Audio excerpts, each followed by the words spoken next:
like it's your team basically use G code in order to perform whatever operations you wanted to perform on the machine, or well, all the programming is done by Mastercam, but G and M codes are used to create adjustments in program when needed as the operators go through their day. So if excuse me, if there's an adjustment that needs to be made to the tool or made to the part and they need to accommodate in the programming, they can do so. But it's not, they're not given the drawing and say start from scratch. They're given a program. Okay. So the people who operate the machines, they are not the people who do the change in the programming in the G code. So there's another team do the programming. No, they are the ones who do the G and M code. If there's anything that needs to be changed at the machine, they do it, but they are given a program to start with. Yeah, a programmer writes the programs, but sometimes during the execution of the task, there's small adjustments that have to be made. And that's what they're being asked to do. They're not rewriting the entire program. No. All right. Okay. So Omar, before we get into the weeds of the deliverable, I think so if we can just have a quick look at the requirements, because this dictates where we go for funding. And I've been doing some funding research, and I've dropped the links in the document for different funding opportunities. So if we can sort of agree on the minimum requirement of scope of work, if those requirements are what we need, fantastic. If there's more, even more fantastic. Is it too small, Rima? Nope. It's okay, I can read it. I just had to lean in to read it, that's all. Well, can I jump in here? It's Dave. Yep. And hi, Rima. It's been a while. Yes, it's been a long time, David. Yeah. So when I looked at this, and I've done a little legwork, and the first thing I always look at, and I'm putting my employer hat on for my Dofasco and Dofasco and Suncor days, and even with CME, it's saying, okay, what are we asking for? What are we trying to accomplish? What's this funding going to do? And before we do anything, does it already exist? Yep. So everybody's talking about building brand new toys and wants to play with the new toys. That's great, but has this already been done? And also is we're not talking a basic entry level here. I mean, for Romac to even get anywhere near what they need, the person is not coming out of post-secondary program. And she's mentioned, she's taken the CTMA program grads. I think you mentioned the WBLC program grads.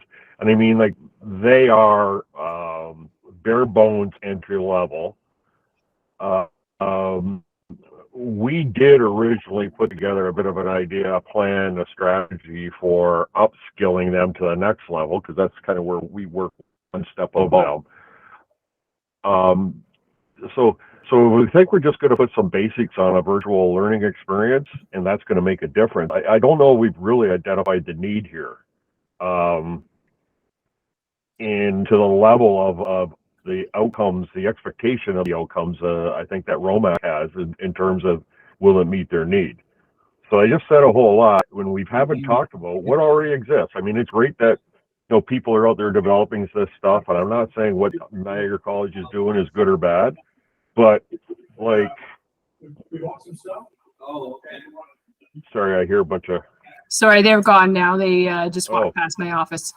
Yeah. So again, is when I hear Rima asking about, well, what is it that, what are the outcomes? I'm not even sure we really identified the entry level competencies, knowledge and skills that they're going to have to even be successful on the outcome of this program, if this program could take them from A to B. Yeah, and I think that sort of lends into my comment at the beginning, where I said it might not be that the horizontal boring mill is our starting point, even though for me that's my problem. We may need to look at whether there is a way to start with something where there is a curriculum and be able to offer it as a level 1, and my stuff is really more of a level 2 or maybe even a level 3. Yeah, I think you also have to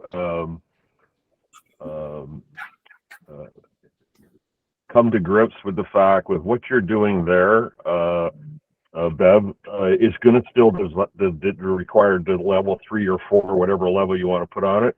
There's still going to have to be a mentored approach on that equipment with the fixturing and everything, because I'm just not sure that, you know, doing a virtual online learning to an experienced operator is going to really close the gap once they get out on the floor. So that, you know, that's another element of this, is saying what is that transition from coming out of this program to actually getting on the shop floor and you know, I think you mentioned, you know, spindle time, and maximizing your setups to machine them, you know, the maximum number of faces and that before you have to refixture. So anyways, I'll step back now. I would add to that our programs are blended learning programs. So there's the e-learning component, but we need training time with trainers on the shop floor for a person to really learn. It's the stuff that you can't teach because it's not consistent every time. It's like when that machine goes clunk, clunk instead of clank, clank, you know, that means this. And they learn that by working with the trainers. And our experience is when they do the blended training and the trainers work with them, they are much more successful than when the trainers are absent, because then they've only had the e-learning. So to add to the next level, like I think what David's saying is, what's the baseline you want them to be at before they start? And then what I was asking was like, what is it? So problem solving around some of the things you talked about, there's no rules. So in order to teach, we have to have some rules, but we have to then really think hard about what are we trying to teach them, 10 different scenarios of things that could happen and how they would adapt. But even though we're saying they don't have to be programmers, they do have to know enough M&G code to be able to program to edit the code, right? So they can't be green on that. So we have to teach them some basics in there. So wherever you think you want them to start at, we should define that and see how they get to there, and then think about what you want to build to get them to level 2 and what you consider a level 3. So it could really be, what do you consider the outcomes of level 2? And when I say outcomes, like the learning outcomes or the performance outcomes, and then of level 3, what are the performance outcomes? Because only then we can start to say, well, we could take this program and we could add this and we could add this and we could layer this on, and then the team around the table could tell you how we could get there. And more importantly, who wants to fund what? Because that's what it always starts with, right? If nobody wants to fund what we want to do, then it doesn't work. But if they all want to fund it, then we're on a good thing. The cool thing about OLMP is that they're a funding organization that likes to look at projects that have a very definitive start date, end date, and outcome. And the other good news is they like to fund explorations. So when we applied to OLMP, we had put it in as a training program. It took them 4 months to tell us that they don't fund training programs. So we learned some valuable lessons from our first situation with OLMP. David, to your point, if this were viewed as an opportunity, right, because I said that originally, to help with hiring and upskilling, because that's part of the goal.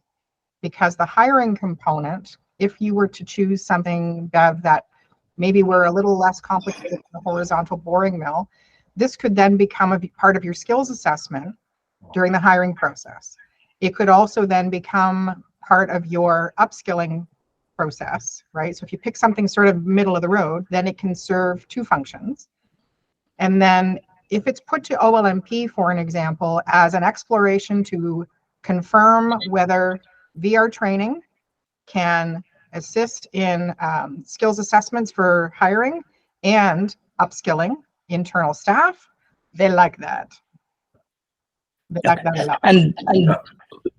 And I just wanted to add is that the VR training, it is very interactive, immersive training. So it is not like online training where somebody maybe is not focused. So it's very, they really will do stuff. They will adjust the spindle, and they will adjust the cutting tools and so on and so forth. In kind of real life, or as close to real life, we always call it like from 80 to 90% close to real life. That's will reduce the time and the subject matter expertise, which has to spend time on the machine, on the real machine. But at the end of the day, yes, when the people will hit the real machine, the idea that they will spend less time on it, in training, like way less than the time they spend now. So that's basically it. So to just one further step towards the realism. Yeah, I'll support you there, Omar. I've done enough online training where I've got the training video playing on one screen and I've got Facebook open on the other, and I'm pretending like I'm doing the training. But once you put that headset on, you can't. You are focused on training, right? 100% focused, 100% engaged. Yeah. Yeah. So just to Dave's point of who's doing what, I did have a call earlier with the link that Elizabeth pulled up that she's taken down. Yep. Tooling You. Yep. They are partnered with Meta in the background, and Meta is doing all their development work for them. So it's a very closed environment. They're basically, they weren't interested in having a conversation with us, but I did get to see their VR portion. There's 22 VR labs at this point that they've developed, but they are very basic and very aimed at like the college student audience, I would say.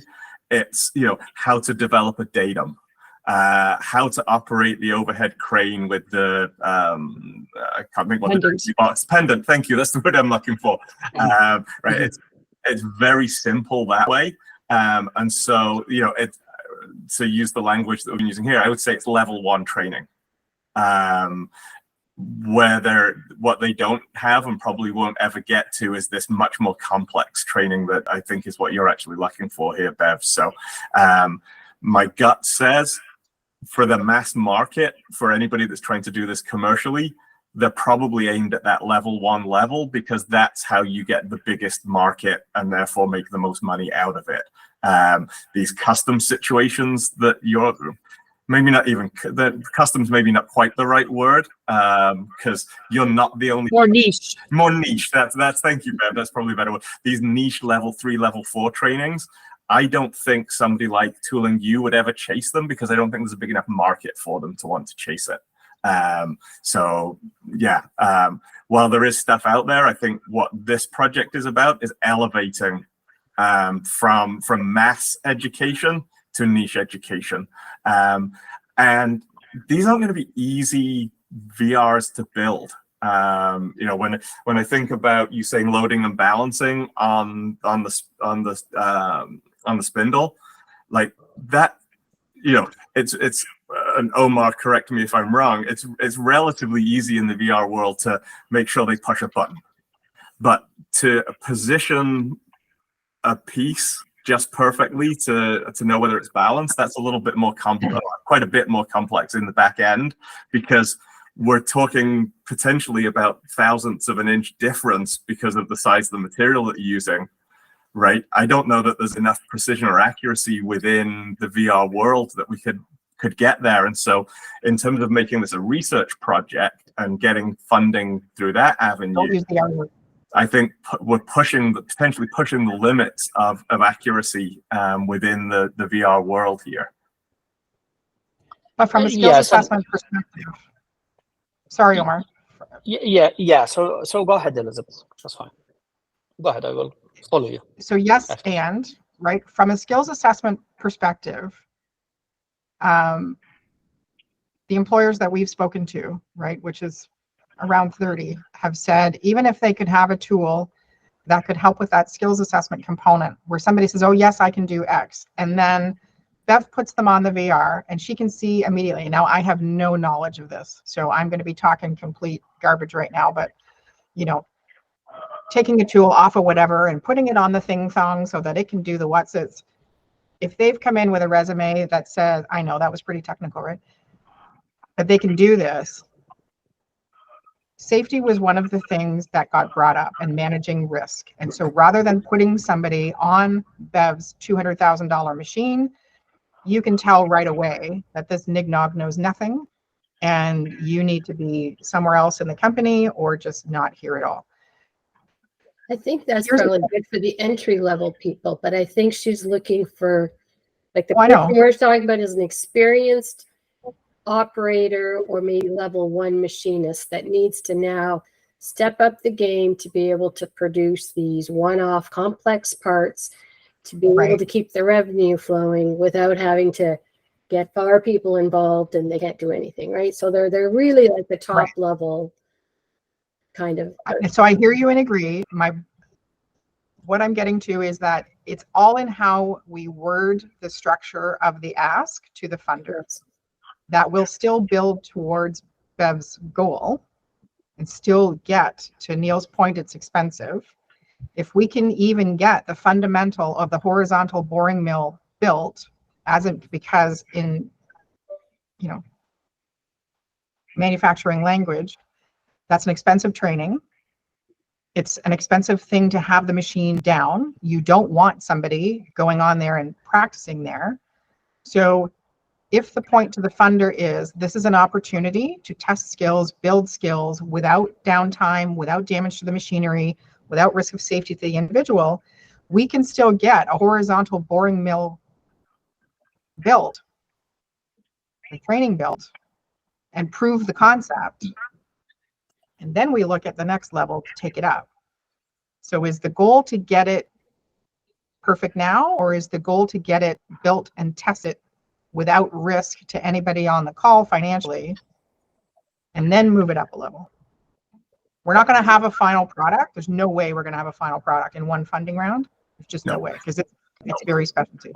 Yes, it just, we have to start somewhere. Can we get an MVP? That I think we can do. Right.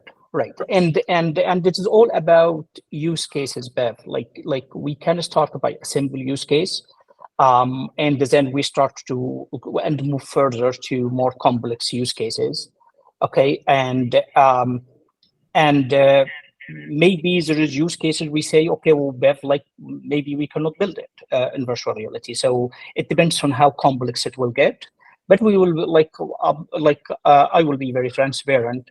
If something like kind of the technology cannot get it yet, I really doubt, because based on what we do, and we had some work in CNC, but it is but again, we build as a baseline, we build some use cases, and then we go further, probably for future projects, probably for same projects, based on whatever case will be. So is there another machine, Bev, that you would consider valuable to you? Like if we were to decide that horizontal boring mill is too complicated for right now, what would be the second or third choice that would still be valuable to you from a training perspective? I think a vertical machining center is probably that's the path that we would take. So if we had, say, someone start in our tool room, they started with the manual machines and started showing an interest in the CNC, we would move them onto our vertical machining center, and that's where they would begin understanding what the G&M codes did and the tool offsets and setting up the holders, and that would be our path. And then after that, after they had mastered that and had shown additional interest in moving up, then we would move them to our horizontal boring mills. So is it reasonable from a path of getting started, is it of value to you that we consider the vertical machining center, and then with the goal of moving towards, because if I think what we're looking for is proof of concept, proof that the candidates will engage, proof that existing staff will engage, because without buy-in from them, this is kind of a moot point. Yep. Proof that it overcomes age barriers, because like I said, my experience with doing VR and my son's experience, two different beasts. Like, has anybody else sat through a VR training? Hi, Paul. Yeah, I'm going to back up, Elizabeth. I still think, and Omar, feel free to jump in. From a technical perspective, I'm not even sure at this point that we can, in VR, to the degree of accuracy that is going to be required. You know, as I said, when I go to push a button in VR, I've got a fairly big target area that I'm clicking at. And so we don't need to be too accurate with that. But if I'm trying to adjust a piece of material on the machine by a thou or less than a thou to get it balanced, I'm not sure that there's enough accuracy in VR that we could validate that within, you know, to be able to, you know, as it locks into the right spot, get the 2 thumbs up to say it's in the right spot with the degree of accuracy that we may be looking for here. No, but Neil, we could fudge that. I mean, it wouldn't be within a thou, but within the program, it could read as if it was within a thou, right? Because when you're actually doing it on the dial, you're still seeing the reading, right? I mean, it takes a really experienced machinist to feel that, right? So you're still looking at the readings, but you could fudge the simulator to tell you that you're within, right? And that's why we say that there is exploration component on it. So obviously I cannot say 100% that we will be able to do it, but I will give you example. In welding, for example, we have 2 small sheets of metal. They're put in the table. We can put them in a right angle or we can put them flat. And in arc welding, with a great deal of precision, you go and you put dots in virtual reality. I'm talking about. You put dots of arc to weld the 2 pieces. So it is fairly like each dot of material to weld these 2 sheets are few millimeters, right? So like it depends in use cases, and that's what I was like alluded to earlier in 2 things. When I said like virtual reality will take you probably 80 to 90%, and there's the other one when I said that maybe there's some use cases we will not be able to cover if it is very complex use cases. But as we do this honestly more and more and more, we getting on for example, like we doing now a chemistry experiment for grade 11 where you put like potassium in a water and it spread, and we get it with great deal of precision. So I it's an exploration, but I have a good degree of confidence that we'll be able to do it. So I have to ask though, is this just becoming something that already exists? If you go to the Virtual Training Academy, you go to Tooling U that was mentioned. I mean, there's equipment, or there's virtual training for mills out there. What is this? How is this going to be different? How is this going to teach somebody that Bev has hired, who has somewhat of a clue? I forget the wording used earlier, and going to teach them on the magnitude of scale of the equipment she's working on, the relationship between vibration and fixturing and the impact on finish and holding finish and tolerance. I mean, I'm trying to figure out, I'm asking the question, why are we building something new if it's going to be the same as something that already exists? And is this still going to give Bev what she's after? I don't think this exists. I'm just trying to look it up now. I'm not finding anything. I just did a quick VR training horizontal boring machine, and the only thing I like Twitch. Go to the Virtual Training Academy. The train Tooling U definitely did not have this when I went through. No. Okay. No, yeah, Like I said, the virtual training academy was one that sticks in my mind. I think it's overseas, Netherlands, somewhere. I have it up, David. Yeah. So, when I look at it, and it goes right back to your accuracy thing and all that, and what you're capable of doing in VR. And again, I haven't seen, any of your current products, but again, Yeah. if we're realistically trying to take somebody with experience to another level to fill what Bev is after, is virtual training going to do it, as opposed to on-the-job mentored learning? I mean, I think it will, personally. I think if we have someone who, for example, one of my experienced guys talk about what the success criteria are for a skilled machinist to become a custom machinist, I think that they would be able to identify a number of skills that we could build scenarios around and provide enough background to explain what the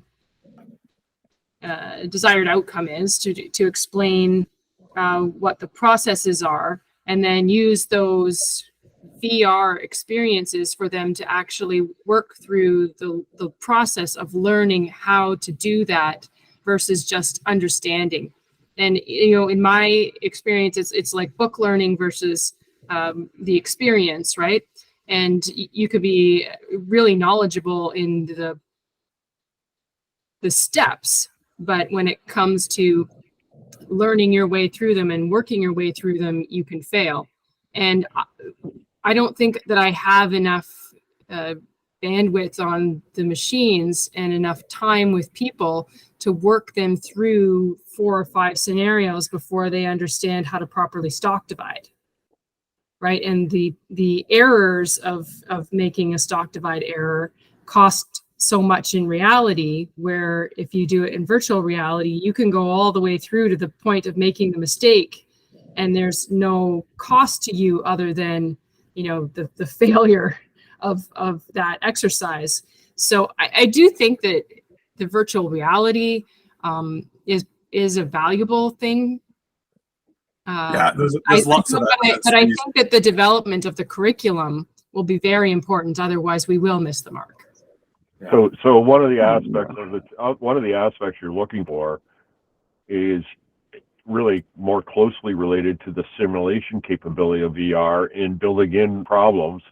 Absolutely. And teaching them to apply their what they've learned to solve the problem in a virtual world, rather than on a real piece of equipment where it costs you, 20, 30 grand to scrap a piece and start over. I mean, that's absolutely. numbers. Yeah. And safety. Yeah. I mean, that's what REMA started out with, right? The critical thinking and the problem solving. That's the biggest challenge, I think.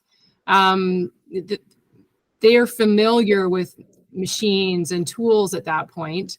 They may not have a lot of G&M code experience, so that would be valuable to continue and enhance. But I think the real challenge is you're given a problem, and how do you solve it? And that problem could be different every day. There will be aspects that are similar.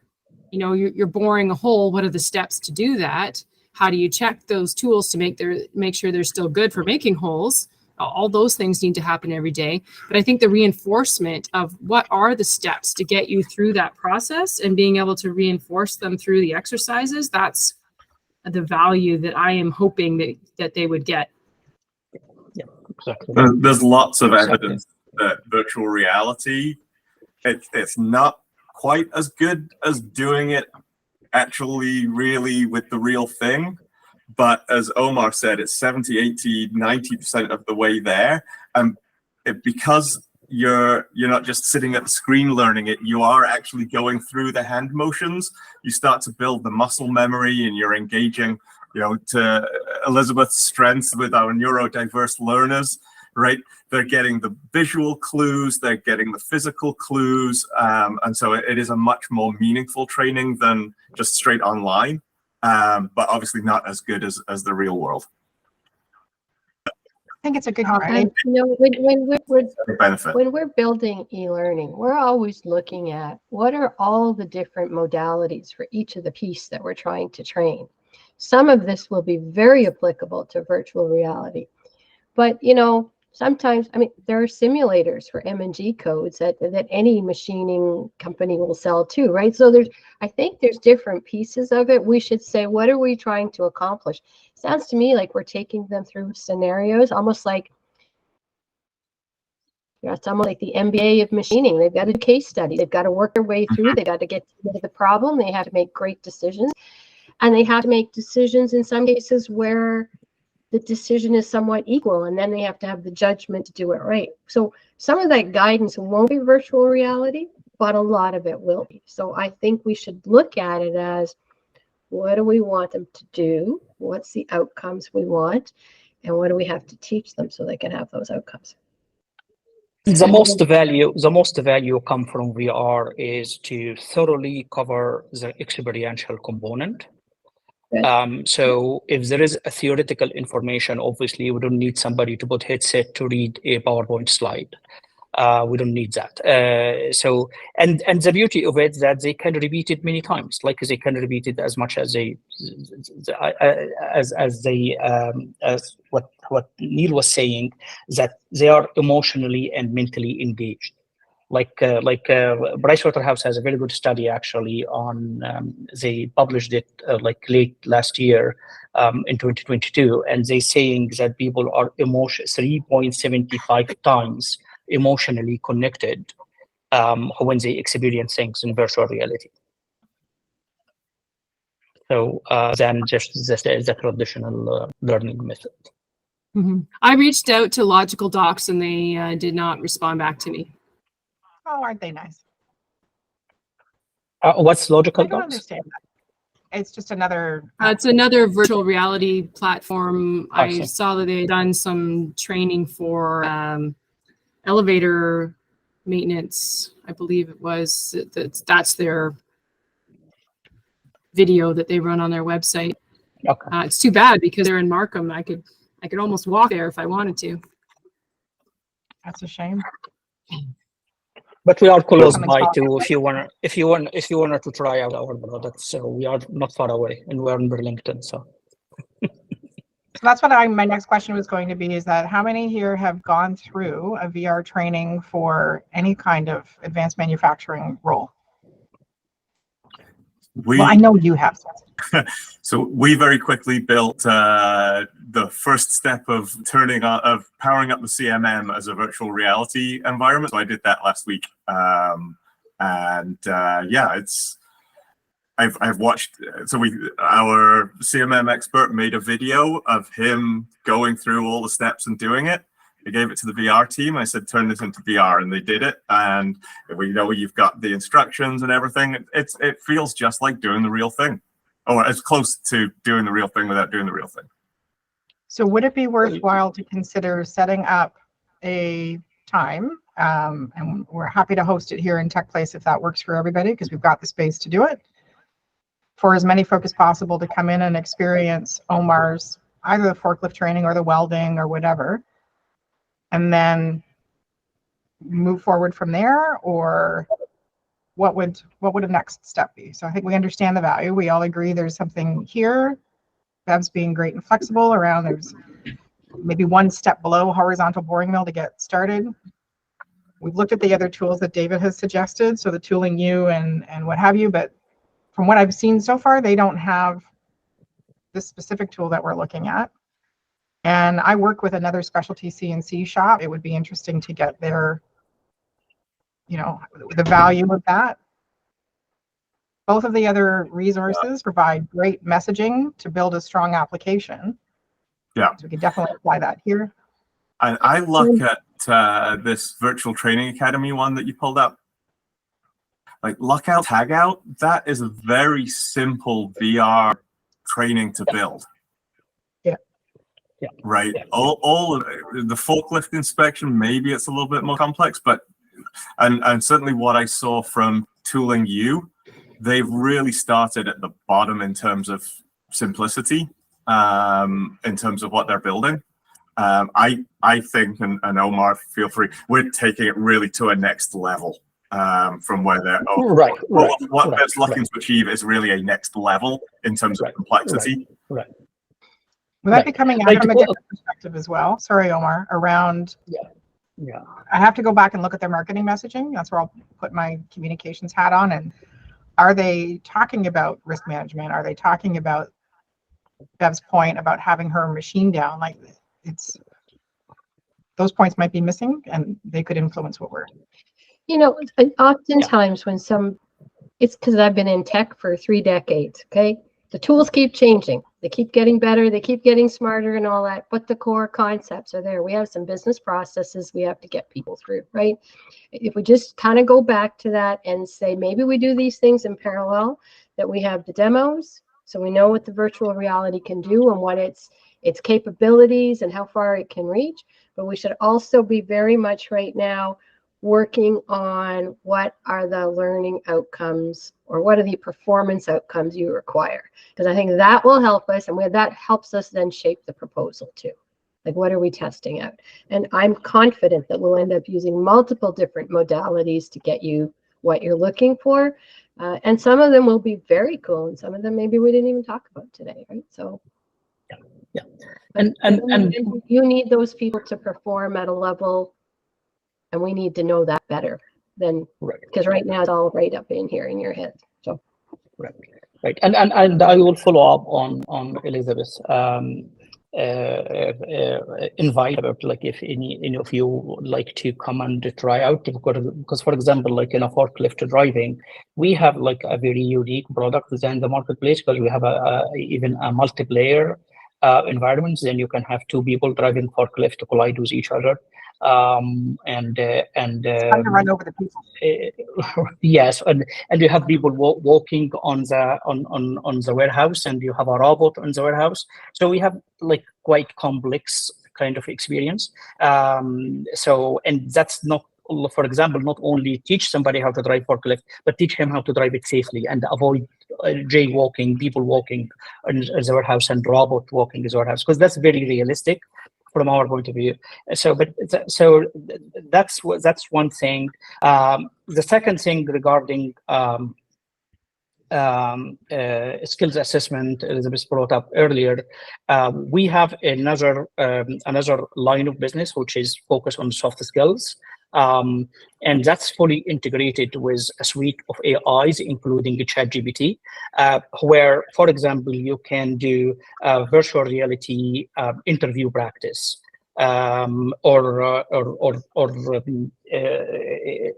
like any kind of soft skills. But like now we have the virtual reality interview practice. You can sit down and do a complete interview for any job role with Avatar.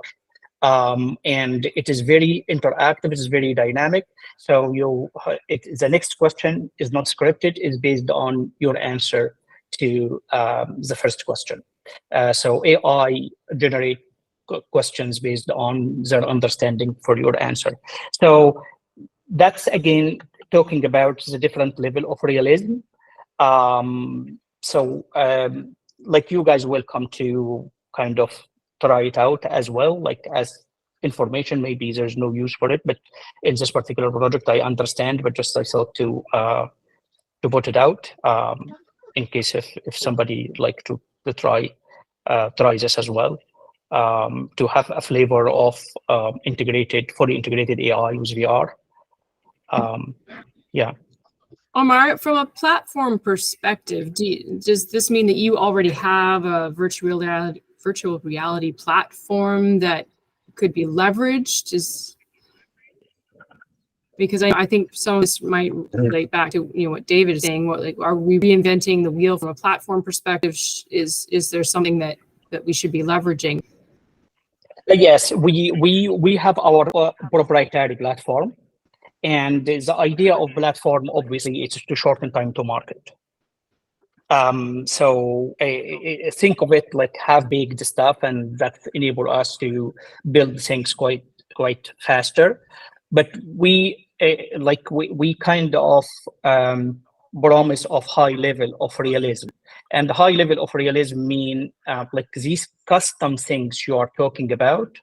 So even for the things which we have it ready now, we open to customize it for our customers. So if somebody said, okay, well, oh, I need this forklift look like this, or I need my forklift, my specific forklift with my brand, with how it looks like. So we using our platform will be very easy to do that, and to do something specific for a specific company based on what their needs are. Yeah. I just wanted to introduce. So I guess we're getting pretty close to the end. So For next steps, I guess the items that we probably need to consider are. Sorry, I what? just want to introduce Santa Paul. So Paul Coleman joined us. He was stuck in another meeting, and he actually does Santa coming up in the next few weeks. But Paul works with REMA on curriculum development, video development. He's got his own creation design business, but he and REMA work in the same capacity. So just, I didn't want you to wonder why Santa was sitting in on the call. But that's why Santa's here. There's two Santas on the call. Right. Exactly. I think we have competing Santa. Oh, I normally win the beard game when I'm on a video call, but I'm going to bow and take second place in this one.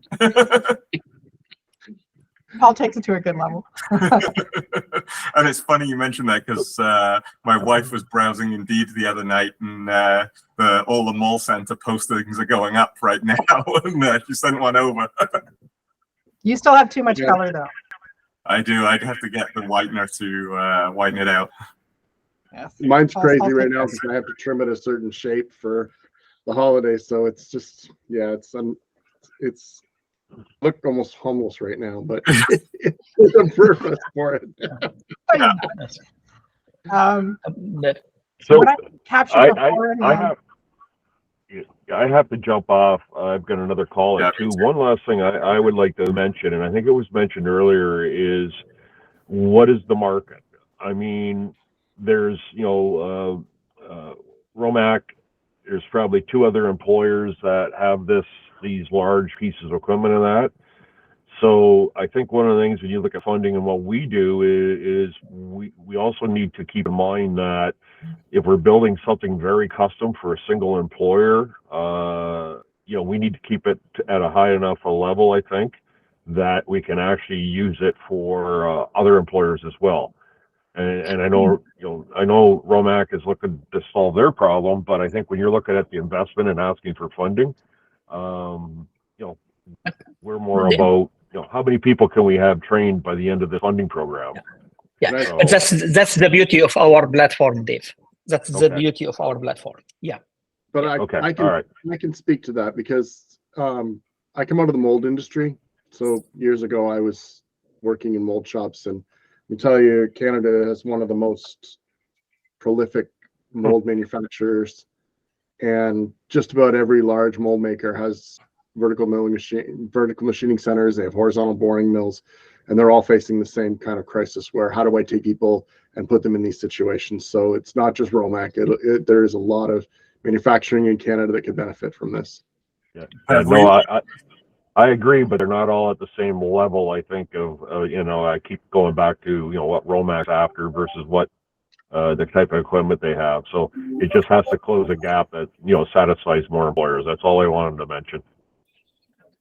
And I think maybe if we can put it into terms of the types of skills that we're trying to build and why we believe that virtual reality is a key component, maybe not the entire, the only modality, as Rima has said, but that it's a key component and how we can define those skills and how we would develop those skills through a curriculum. And I think those skills are ones that are shared across different types of machines as well. And if we choose to show that we can prove it out on a horizontal boring mill, I think the problem solving and the critical thinking and how you tackle a problem can be applied, that curriculum can be applied to multiple machines afterwards. So maybe if we can frame it in that way, it becomes less specific to Romac and the subset of machining businesses that have our types of equipment, and becomes more of a developing the next level thought processes for those skilled machinists. Well said. Yeah, no, exactly what I was thinking. Anyways, I apologize. I do have to jump off. I unfortunately have to drop off as well. I Yeah, have a 2 o'clock. If I can just ask one question, from a logistic perspective of where everybody's at, is it reasonable to put together another doodle and offer time for everybody to come and experience the trainings that Omar has already built? Or does that sound like Paul's like, yeah. Yeah, I would love to see it. Okay, and sorry, Omar, I muted you because somebody was at the door and then we couldn't hear what David was saying. So I don't know if I have to unmute you or you have to unmute yourself. So what I would do then is put together a doodle. We'll pick a day. I think it would be nice like we did our OLMP project. I've actually never met our major project partners in person other than, I know. So it would be nice to meet everybody in person. Is there a day of the week that's less crappy for everybody? Friday, I'm available mornings and afternoons. Otherwise, I'm only available afternoons. Okay, so maybe we can pick a Friday. That would be great. I'll put some in a doodle. Everybody can choose their favorite Friday. And then Omar, we can book the event space and set up in there. And then, can I unmute you? You have to unmute yourself. Okay, well, you can keep talking, but we're still not going to hear you. We're wrapping up anyway. So I'll put that in as an action item that I'll set up the doodle for everybody to come in. We'll do some VR experience. And then the one funding that we were looking at, the Skill Trades Development Fund, has a November 17th deadline. So truly believe that might be less successful than pursuing the OLMP, who like one-off projects with proof of concept and what have you, but happy to do whatever funding we think. And then I'll share this recording in that document. I'll just load it and then there'll be a private link to it on our YouTube channel or whatever. So if we want to go back and... Okay. So I have a very quick question for you, Bev. Do you happen that you have a video for your machine while it's running? Yes, same question. No, but everyone is welcome to come to Romac if they would like to. I would love see to. the big machines. Yeah. I would love to. I would love to. Okay, so I can arrange that any day. They're running every day. Okay, wonderful. I would love that. So we want to arrange a field trip Friday to Romac and then a field trip to Tech Place for, okay. Perfect. Okay. So yeah. Can you tell so us to do event management? Yes, I am good for any Friday morning. I think you are in Milton. Yes. And then I am in Oakville, so it's like Friday morning, always good for me. Perfect. Okay. And Paul, did you want to come to that as well? Yes. Okay. All right. All right, I'm going to run now. All right. Thank you so much for setting this up, Elizabeth. Thank you so much. Thank you. Nice meeting you all. Thanks. Bye, Omar. Paul, don't go. Oh, no, that's not what I want to do. That's what I want to do. Hey, boyfriend, what happened? So I explained to Rima, but she didn't obviously have a chance to tell you. I use Thunderbird, and somehow the link between my Thunderbird calendar and my Google Calendar broke. I didn't even know it had done that. What is Thunderbird? It's an email program. It's emailing calendar for the PC. I can't stand Microsoft, whatever Microsoft's product is, Outlook. Oh, I don't use that at all. So anyway, I didn't know it had broken, so that calendar event hadn't made it into my Google Calendar. Colleen's sick. She said, "Hey, can you pick up Gideon from school?" I'm like, "Yeah, sure." I could check my calendar. I'm like, "Yeah, sure." Silly rabbit. And I'm like pulling into the college, and Rima calls. I'm like, "Oh." God dang it. So yeah, Thunderbird bad is what we're saying.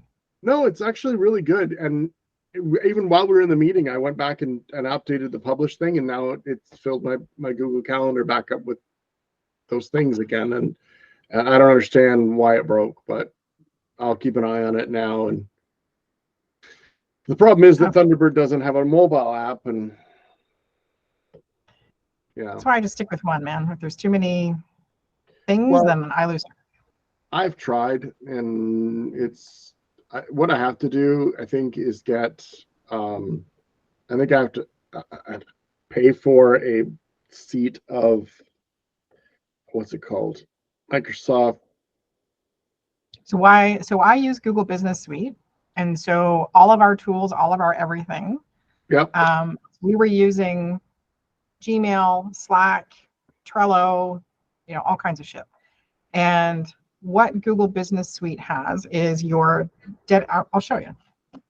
If you're interested, I'll show you. The thing is, like, if somebody's okay here, if you're like, I love the Google suite of tools. I'm a diehard Android and Google fan.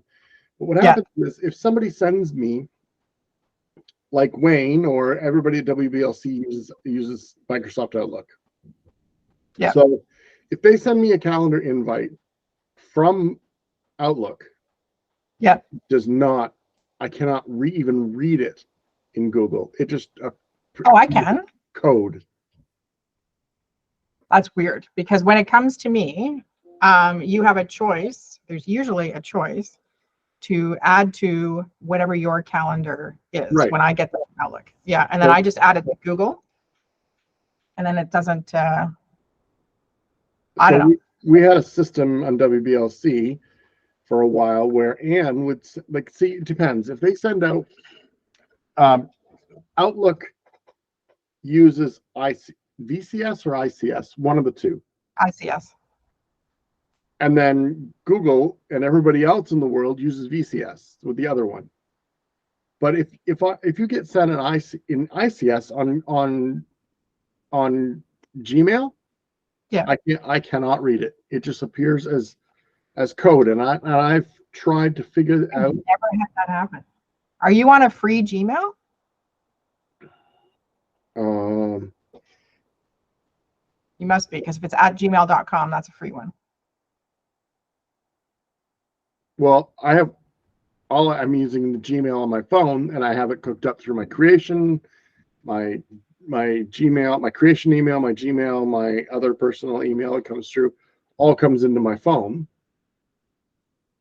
See, all of mine is, so the reason I'm asking is that all of mine is set up in the same way. And so far, because I have people sending me Microsoft Teams links and whatever.